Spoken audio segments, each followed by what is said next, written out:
You know, I didn't watch the World Cup. I didn't even turn on one game. I didn't follow the games. I don't know what teams played. Of course, I know Spain won. Kind of hard not to know since it was plastered all over the place, and Argentina was in the finals, and that also was plastered all over the place. And that's not the point of this video.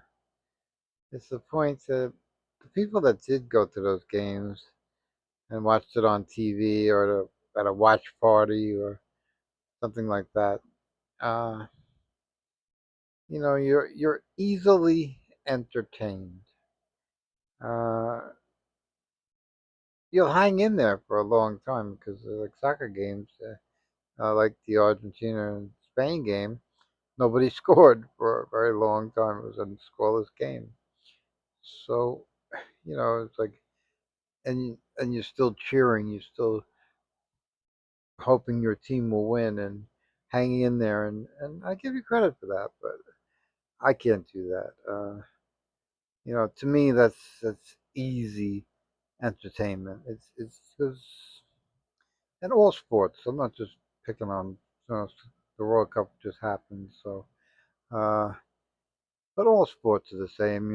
The basketball waiting for the ball to go in the basket, the baseball waiting for the ball to go over the wall, and all that. And when I was young, I was raised with baseball. My grandfather was a big Yankee fan.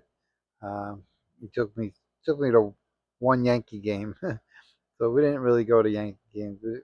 I went to more Met games actually than Yankee games, only because it was closer and I think it was cheaper. But I hated the Mets. I hated the orange and blue. I didn't want to wear their stuff with their hat. So anyway, so it's not like if you're not brought up with sports, that's why you don't like sports or you don't understand sport. I was brought up with sports, but my uncles were into sports. My family had season tickets for the Giants from the 1950s or something, and we still have them actually. So it's and I never went to a Giant game. I never went to a Giant game. My family never took me, never allowed me to go, and it's just they're evil, and that's why they did what they did. Uh, but I'm just I could care less about sports. I I don't watch sports on the news. I like the play of the game only because it's like watching America's Funniest Videos sometimes. Like recently with the squirrel on the field. They were chasing the squirrel around. That was funny. But I felt bad for the squirrel. But it's just I need more stimulation. I need to work harder. You know, I'm into philosophy and coming up with a new philosophical term. Like if you're afraid to change the world, you never will. Uh, so stuff like that, and that takes a lot of work. It's not easy to come up with something like that, um, and it's not easy to have it be as effective as that. Like the God code that I created, that's pure genius. It's simple, but it's genius because it's so simple. It's like E equals MC squared. It's so simple, but it's pure genius. And that's where I live when it comes to stimuli and stuff. And going to a bar and yelling at a screen, getting drunk, getting mad because the blue team lost or the red team won. You know, I really don't care. It just you're talking to the wrong guy. It's just not not something I'm gonna entertain. Uh, yeah, it's just certain things just don't get me. I rarely went to bars. When I was younger, I went to bars, but that was because I wasn't allowed in, and it was more of the challenge of getting past the bouncers and getting a drink and stuff when you weren't allowed to. It wasn't legal, and beating the system kind of thing. And you know, it's just it was a challenge. It was a challenge to get in there. And once I became 21, I basically stopped going to bars. I didn't stop drinking, but I stopped going to bars. I didn't go to clubs. I didn't do anything like that. I didn't care. Uh, I went, but I went very only if a friend or something wanted to go. I would go, but I wouldn't initiate it. I wouldn't get friends together to go. Uh, I was in my college. Hofstra has like 5, 6 bars around it, and they're always packed on the weekend with college kids. And I never went. I never went to the bars. And that a bar on campus. I went. I went there once, and I didn't have a drink. I think I got something to eat, and I was waiting for somebody, and that was why I was there. And you know, and I didn't even know it was there. It was my discovery of the bar, and I never went back. And you know, it's just sports is part of the matrix. It's part of keeping you uh, not worried about what your government's doing. Not it's a break from your monotonous job. Uh, it's a way to it's a relief for stress. It's a way to think about something else besides your family, your job, or yourself, and you put a lot of emphasis uh, on a ball and the people playing with it. It's just I don't know. Like golf, I could never understand golf, and my uncles were very big into golf and always were at country clubs and stuff like that. And I just the only thing I like about golf is they don't build buildings on the golf courses really, so it's like open space. And I like the fact that if it wasn't for golf courses, we probably wouldn't have as much open space as we have.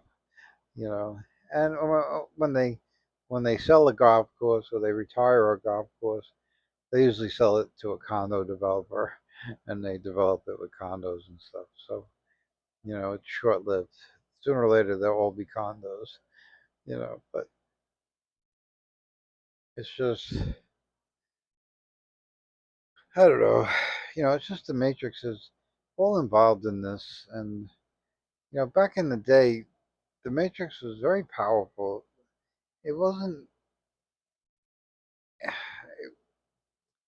It wasn't as electronic, but it was in our society back in the 20s, the 1920s, and when TV just and movies just started, and music, all that stuff, and but back then you had to conform to society. Girls had to dress a certain way. They wore a lot of clothes when they went to the beach. There was no such thing as wearing a bikini. There were a lot of societal rules and societal norms you had to follow. Freedom of speech, but you couldn't say a lot of things, or else you'd be in big trouble. Uh, you know, uh, there are also the blacks. They had a lot of problems back then. The white and black water fountains and bathrooms and restaurants, and not mixing, and you couldn't date a black girl, or black girl couldn't date a white guy or whatever.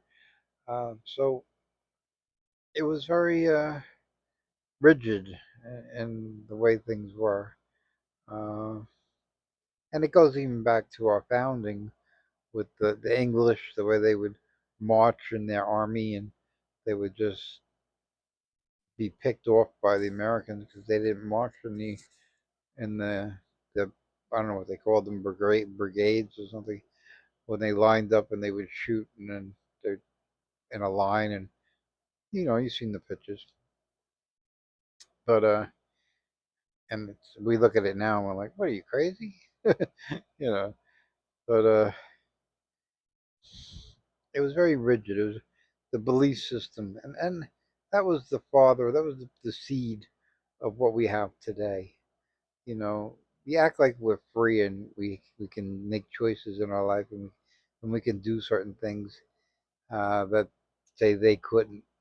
But it's really not true. Uh, it's really not true. Not much has changed. The way we fight is different. Uh, the way we play is different. But we still have rigid rules, and you still can't say certain things. Uh, you you can't go certain places. We're not as free. Maybe we're freer, or we think we are, and computers are making it harder, not easier. Because what does the computer do? But control. It makes this. AI is now making decisions, making business decisions. It's helping you write your term paper for college. It's making decisions on that. Um, it's directing you down roads the way it thinks is best, and you're not as free as you think you are. And it's an illusion. It's an illusion that you're free. You're not really free. And I think we see that with AI and how we're going to be so controlled by AI and how like if you go 5 miles and over the speed limit, you get a ticket. Or if you say a cuss word, you'll get a ticket. It's just, we're not going to be as free as we think. And this is all the Matrix. This is all the Matrix. And you know, with me, they kind of I flew under the radar. I was underestimated by the Matrix. They didn't think I'd become what I am. They didn't think I'd be as successful as I am. Uh, they didn't uh, predict my future in any way the way it turned out. Now they threw things at me. They thought, well, we'll kick him out of school. He'll be a loser. He'll dig ditches, and I never dug a ditch. And then I went back to school and uh, I bought the lottery. I bought. I was successful as an accountant, and I wasn't going to continue being an accountant because that was more matrix stuff, and I didn't want to live in the matrix, and I couldn't because the matrix is just not for me. And but the matrix never saw me as a threat, you know, and now I'm a major threat to the matrix. But I was never really a threat to the matrix, and by making me mentally ill, they thought they would any power I might have had before was gone. So now I'm mentally ill and I can never be a threat to the Matrix. And that's why psychiatrists exist in the first place. We have 5 branches of the military. We have Air Force, Marines, Navy, Army, and we have psychiatry. Um, and they use psychiatry on me. When I threatened Bill Gates, they brought the psychiatrist out because that was their way of saying, well, he's crazy. Don't listen to him. And if anything were to make me public, they would do the same. They would use the same tactic, and I don't really care. I'm not. I think my videos speak for themselves. I realize I have some what you would call crazy videos. Ones with the aliens, and you know, I don't know how to explain the aliens.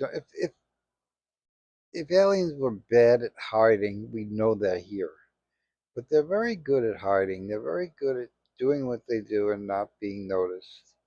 And, you know, you could say it's a Men in Black kind of thing going on, where they wipe your memory. Uh, I don't know. It's just, you have to question it. We're not the only ones here. We're not the only ones in the universe.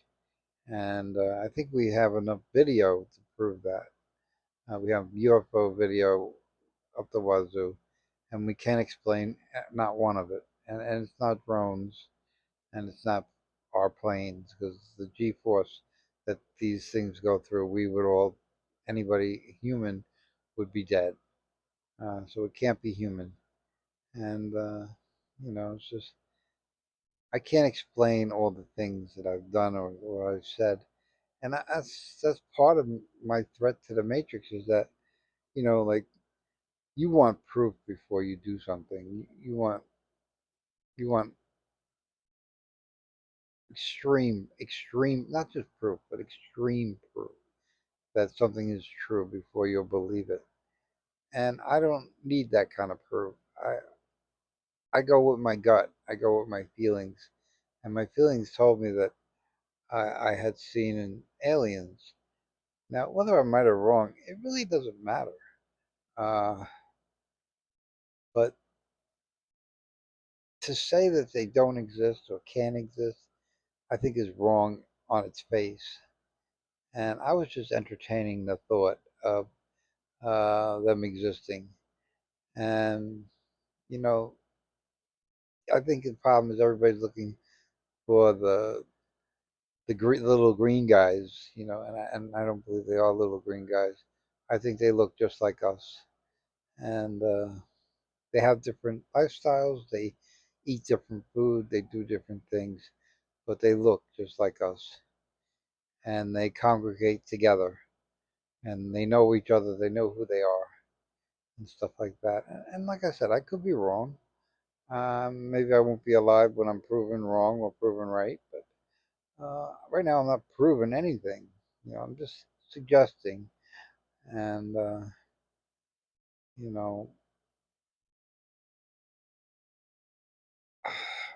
people said I was wrong about COVID, and COVID happened. I predicted COVID, and people said I was crazy, and that I should stop talking about it, and then it happened. Uh, People said I was crazy for calling Bill Gates and Bill Clinton the son of the devil, and now they're on the Epstein list. So you know, you got to take that with a grain of salt as well. You know, and the other predictions that I've done and turned out to be right about. So that's why I'm not so quick to say I was wrong. Just because of lack of proof doesn't make me wrong. It just means there's a lack of proof. And like I said, you need extreme proof. You want extreme proof. And, just sometimes that just doesn't exist and isn't available. So, but the Matrix exists, and I think you realize it exists. And you can escape it. I escaped it, and you can escape it. I'm trying to give you hope that you can escape it, and you have to be willing to go through a lot of. I went through a lot, so much crap in my life, uh, to not be part of the Matrix. And anytime I got close to being part of the Matrix, I, I didn't stay there very long, and I would leave, or I would change what I was doing. You know, I was a drug addict, and I quit. I haven't done drugs in 10, 15, 10 years, and more than that. I mean, because I didn't quit everything on one day. I quit things sporadically. I haven't had a cigarette since '09, and I used to smoke 4 packs a day. So I know what it's like to be addicted, and I know what it's like to quit. And being addicted is part of being in the matrix. Anything negative is part of being, and I can't say anything positive because winning the lottery is part of the matrix. Being a billionaire is part of the matrix. Uh, you can't say that, oh, because he's rich, he's not in the matrix. I'm not rich and I'm not in the matrix. And it depends on how you value wealth. Do you value wealth by a Ferrari, or do you value wealth by the size of the family? Do you value wealth by how people feel about you?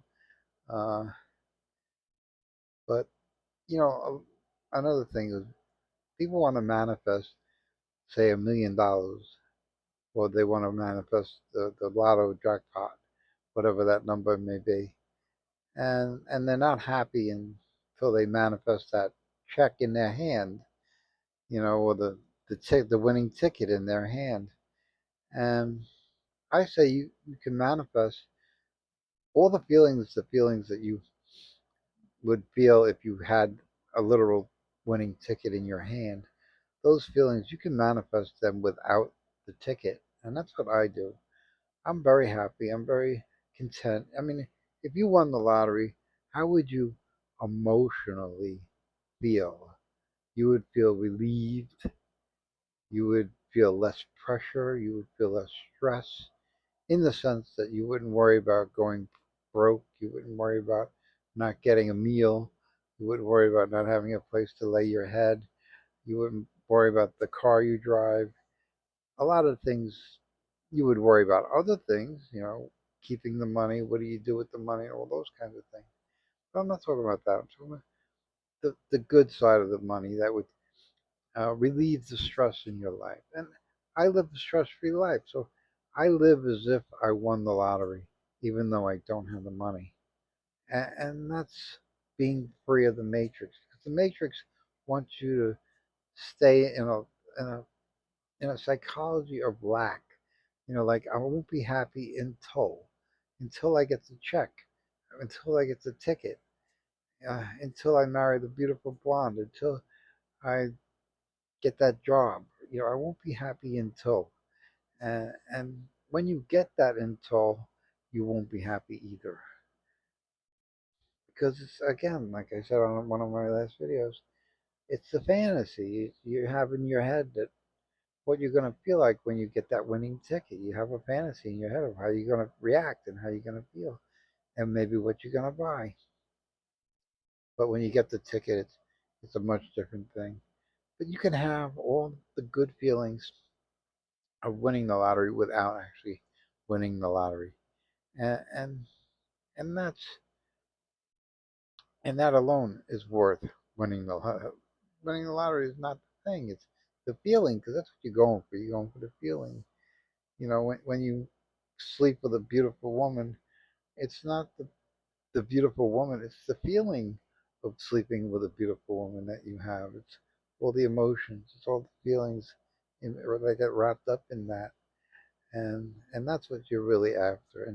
And you can have that without the beautiful woman. And it's just, it takes an internal job. I say therapy is an investment in yourself, and I suggest you go to therapy. I went to years and years of therapy and worked on myself.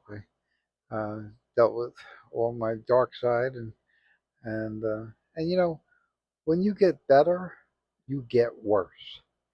It's kind of like when you go to the gym and you hadn't gone to the gym in a long time, and you come home from the gym and you wake up in the morning and you can't get out of bed and you can't bend your arms and you can't bend your legs and you feel aches and pains all that, and it lasts for maybe 2 weeks because you worked out for like an hour in the gym, and the fatigue and everything you feel, and that's you getting better, but you suffer.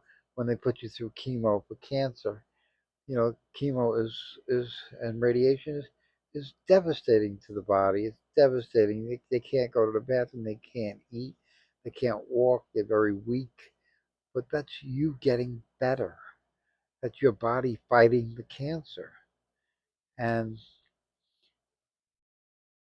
at the gym, when you work out and that happens, it's you getting stronger. It's your muscles building back up, getting they got weak and then they get stronger. It's like 2 steps back, 1 step forward.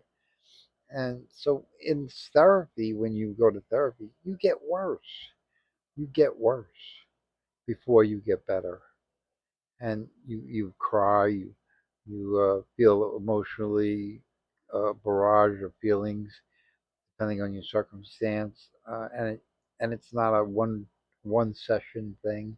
It's not a 1 year thing. It's a many year thing. And a lot of the times, that's why they want to put you on medication, because like when you work out and you have the fatigue, they want to give you painkillers for the fatigue because you feel the fatigue, but you don't need painkillers. You just need to wait your time, and the muscles will come back, and you'll feel better, and you'll feel stronger.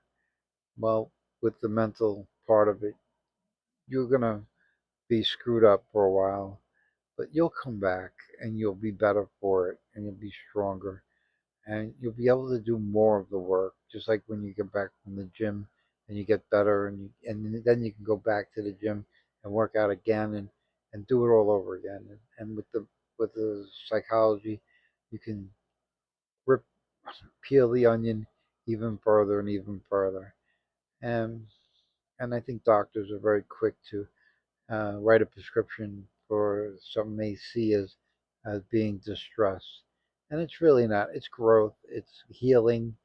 And look, the most painful time for a butterfly is when it breaks free of the cocoon, and and and when it's breaking free of the cocoon, it's growing, it's developing, it's evolving, it's changing.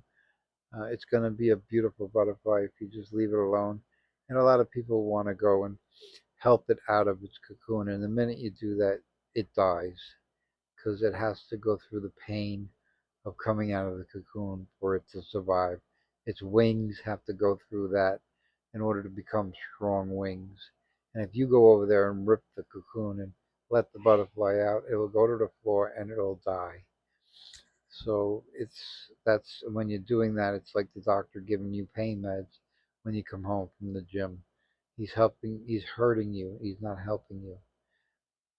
So, uh, and the Matrix does that because it doesn't want you to get better. It doesn't want you to get healthier. A lot of this Ozempic stuff, which I'm on Ozempic, and because I have type 2 diabetes from the psych meds. The psych meds gave me type 2 diabetes. So I'm on Ozempic for type 2 diabetes.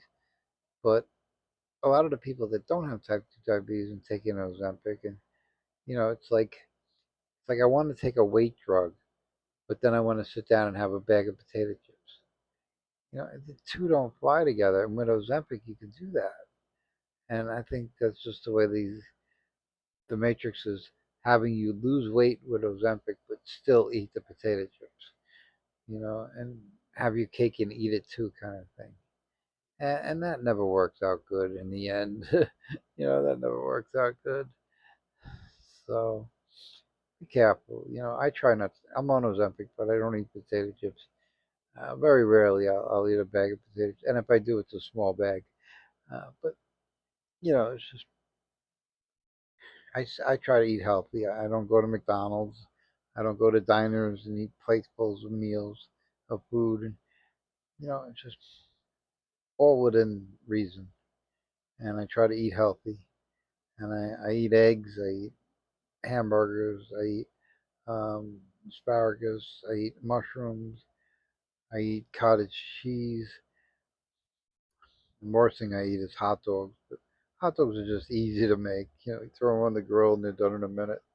That's why I eat hot dogs. I'm lazy. And it's not much of a cleanup either. So I'm allowed of ice here and there. But, it's just, you gotta recognize the matrix before you can break out of it. And it's just like, it's a prison without walls. But there are walls, they're just invisible. And you have to learn how to see them before you can break free of them. And it's not like a prison where you see the bars in front of you and bars block you from leaving a room. The prison is between your ears, and that's the problem. It's hard to see because you can't see between your ears, but it's there, and once you know it's there, you can never hide from it. It was like Neo in the Matrix. He didn't know he was in the Matrix. They told him he was in the Matrix, and then they showed him the Matrix, and then he believed. So at first, he didn't know he was in the Matrix. He thought he was in a regular world, or what his belief of the world was at the time, and his belief changed, which is your beliefs are changing now.